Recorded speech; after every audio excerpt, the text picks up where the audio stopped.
का व्रत, पूर्णिमा का व्रत करने का कारण क्या है बताइए। आप इतने सालों से कर रही हो, कई माताएं कर रही होंगी पूर्णिमा का व्रत। एक समय फलाहार करती हैं, एक समय भोजन करती हैं। भोजन में खीर का होना जरूरी होता है पूर्णिमा के व्रत में। दूध की सामग्री होना जरूरी होती है पूर्णिमा के व्रत में। 12 महीने की पूर्णिमा करो, मना नहीं है। और पूर्णिमा उठाने का भी समय होता है। चैत्र के महीने की जो पूर्णिमा होती है, चैत्री पूर्णिमा पहली पूर्णिमा मानी जाती है, इसलिए चैत्री पूर्णिमा को सिद्ध पूर्णिमा कहते, कार्य सिद्धात्री पूर्णिमा कहते, सिद्ध करने में। मनोरथी पूर्णिमा कहते, मनोरथी पूर्णिमा।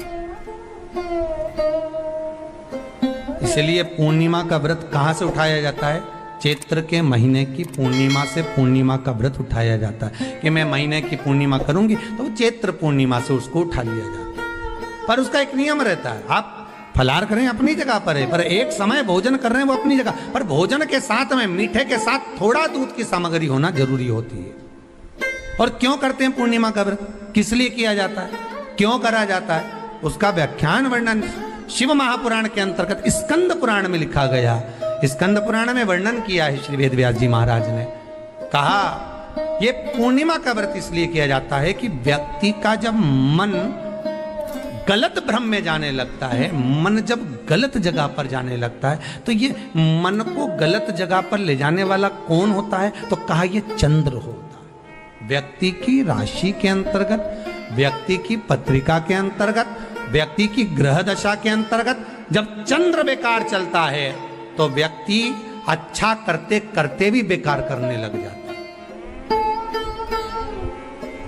चंद्र डोल रहा है।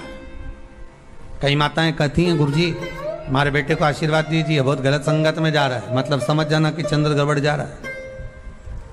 बेटी अगर गलत मार्ग पर जा रही है, बेटी अगर गलत संगत में जा रही है, किसी अन्य व्यक्ति को आकर्षित हो, चंद्र गड़बड़ हो रहा है, उसका चंद्र कहीं जा रहा है। कोई पुरुष, कोई लड़का, कोई गलत मार्ग पर जा रहा है, चंद्र गड़बड़ हो रहा है। घर में जो क्लेश उत्पन्न होता है, घर में जो विवाद उत्पन्न होता है, उस विवाद को रोकने के लिए केवल चंद्र की ही, इसलिए तो पूर्णिमा घर की नारियां हमारे यहाँ हिंदू धर्म में यहाँ तक स्कंद पुराण में कह दिया कि प्रत्येक पूर्ण आप लोग कभी आप लोगों ने सत्यनारायण जी की कथा करवाई है? जितने लोग आस्था चैनल पर कथा सुन रहे हैं, जितने लोग फेसबुक यूट्यूब पर कथा सुन रहे हैं, यूट्यूब पर कथा का श्रवण कर रहे हैं, उनने कभी सत्यनारायण की कथा करवाई होगी। तो उसमें लिखा है हर कार्तिक, हर पूर्णिमा को, हर संक्रांति को ब्राह्मण सत्यनारायण भगवान की कथा या राजा या वैश्य कथा को कराता था, या बढ़िया कथा कराता। सुनी कि नहीं सुनी ये बात?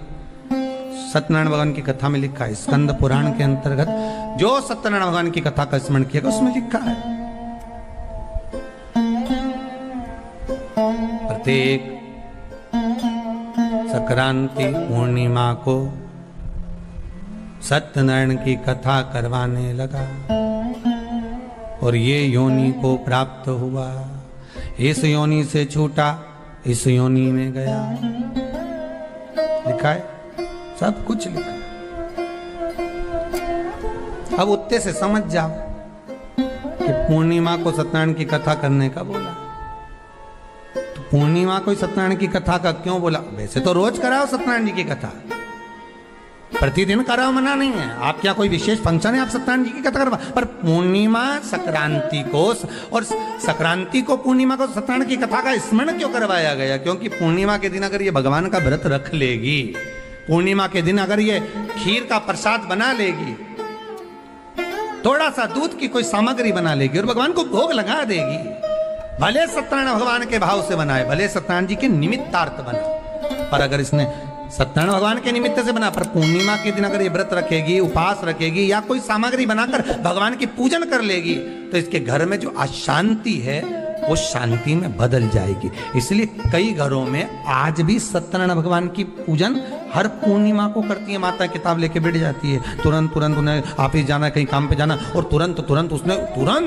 जल्दी जल्दी कलश रखा, कलश नहीं भी रखे तो भगवान की पूजन कर को रखे, ब्राह्मण देवता को बुला लेगी, ब्राह्मण नहीं आएंगे तो खुद कर लेगी, पर करती जरूर है। इतना सा आटा सेक लेगी, पंजेरी बनाई, सीरा बनाई, मिठाई रख दो, कुछ भी करेगी पर सत्यनारायण की कथा कर ले।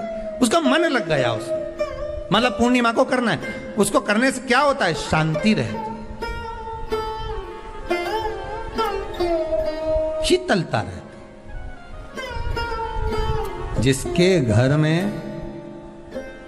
हर महीने की पूर्णिमा को खीर बनती हो, ध्यान दीजिएगा, बहुत सुंदर संवाद चल रहा है, बहुत ध्यान देने वाली बात है।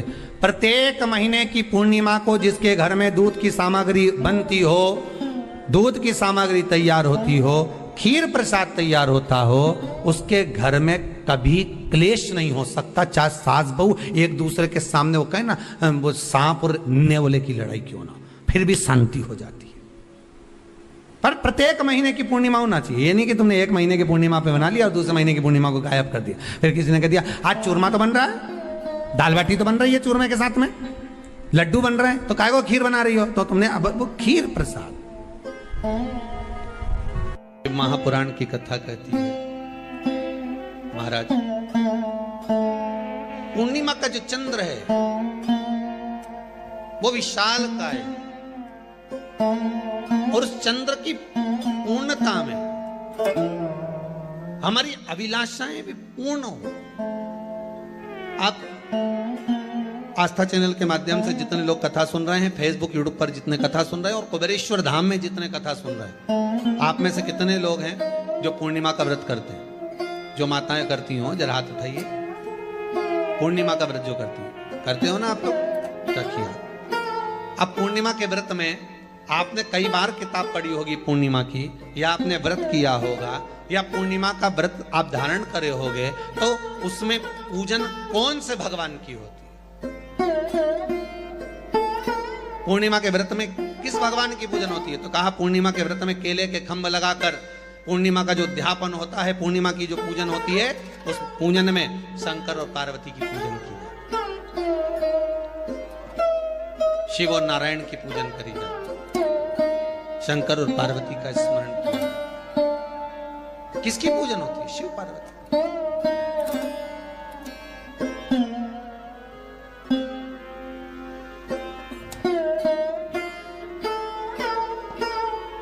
क्यों? शंकर और पार्वती का पूजन क्यों करा जाता है? पूर्णिमा कहां होंगे? लक्ष्मी की आंख से आंसू बहने लगे। आज आपने मुझे अपूर्ण कहा, आपको मालूम है आप मुझे अपूर्ण कर रहे हो? आपको ये ज्ञात हो रहा है आप मुझे अपूर्ण कर रहे हो? भगवान कहते हैं हाँ लक्ष्मी, मैंने तुझे अपूर्ण कहा। अपूर्णता का मतलब आप जानते हो ना? भगवान कहते हैं लक्ष्मी मैं सब जानता हूं। लक्ष्मी रोती हुई माता सरस्वती के पास पहुंच गई। सरस्वती ने पूछा क्या बात है लक्ष्मी, क्यों रो रही हो? लक्ष्मी जी ने कहा क्या बताऊं सखी, मेरे पति ने आज मुझे अपूर्ण कह दिया। तो क्यों रो रही है तू? अपूर्ण अगर कह दिया, पति ने ही तो कहा है ना, तो क्यों रोना? चल मेरे साथ। और सरस्वती मैया माता लक्ष्मी को लेकर सीधे पहुंच गई माता पार्वती के यहाँ। माता पार्वती के यहाँ जब पहुंची, माता पार्वती ने लक्ष्मी जी को देखा और सरस्वती को देखा तो पूछा कि बात क्या है, क्या हो गया ऐसा, क्या हुआ, क्या है ऐसा जो तुम दोनों आज मेरे पास में आई? क्या हुआ? पार्वती जी कुछ बोलती, शिव जी का ध्यान माता सरस्वती की ओर और लक्ष्मी की ओर गया, और भगवान शंकर जान गए कि आज भगवान नारायण ने लक्ष्मी जी को अपूर्ण कहा है।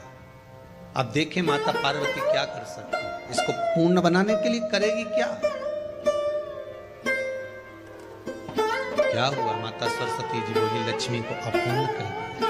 अपूर्ण कर दिया? हाँ, तो क्या सोचना उसके लिए, इसको मैं अभी पूर्ण बना देती हूँ। माता जगतजननी पार्वती ने गोदी में विराजमान गणेश जी को उठाया और उठाकर लक्ष्मी जी की गोद में दे दिया। ले लक्ष्मी, आज से तो पूर्ण हो गई। लक्ष्मी आज से तो पूर्ण। गोदी में जब तक संतान नहीं है तो नारी को लोग अपूर्ण समझते हैं, पर माता पार्वती जी ने संपूर्ण ब्रह्मांड में एक सिद्धता प्रदान कर दी कि अपने गोदी के लाल को, अपने गोदी के पुत्र को माता ने लक्ष्मी की गोद में देकर लक्ष्मी को पूर्ण बना। वो दिन कौन सा था? यही शरद पूर्णिमा का दिन था। कौन सा दिन? आवाज पकड़ हुआ। यही शरद पूर्णिमा का दिन था। शरद पूर्णिमा का दिन लक्ष्मी को पूर्ण करने का दिन।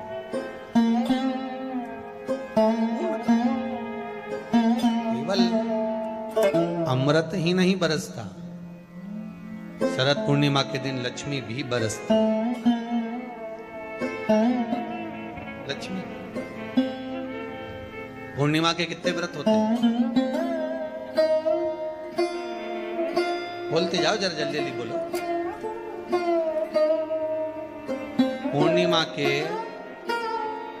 नारियों को, स्त्रियों को अखंड सौभाग्य के लिए, जो नारी वैधव्य नहीं होना चाहती है, उस नारी को पूर्णिमा के कितने व्रत करना चाहिए? जिस नारी के यहाँ संतान नहीं हो, भगवान कृष्ण ने माता यशोदा को द्वापर में भी बताया है कि पूर्णिमा के 32 व्रत होते हैं। कितने व्रत होते हैं? 32।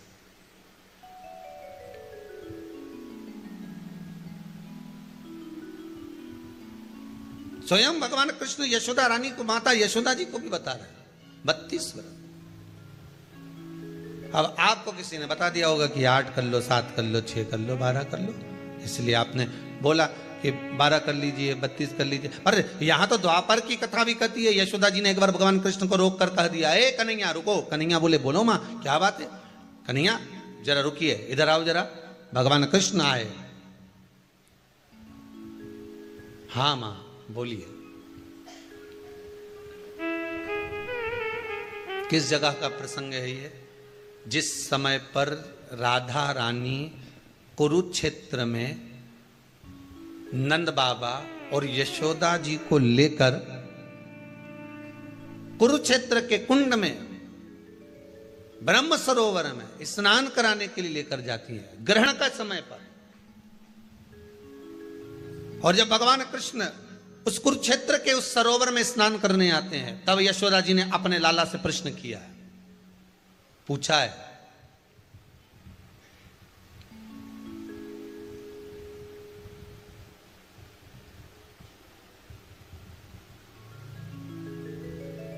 कि नारी वेधव्य होकर ना मरे।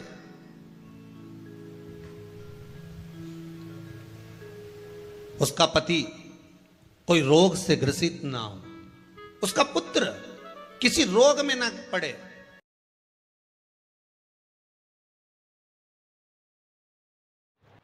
श्री शिवाय नमस्तुभ्यम, श्री शिवाय नमस्तुभ्यम, श्री शिवाय नमस्तुभ्यम। जानकारी अच्छी लगे तो प्लीज़ चैनल को लाइक कीजिए, सब्सक्राइब कीजिए। Thanks for watching. Thank you. Her her Mahadev, her her Mahadev, her her Mahadev.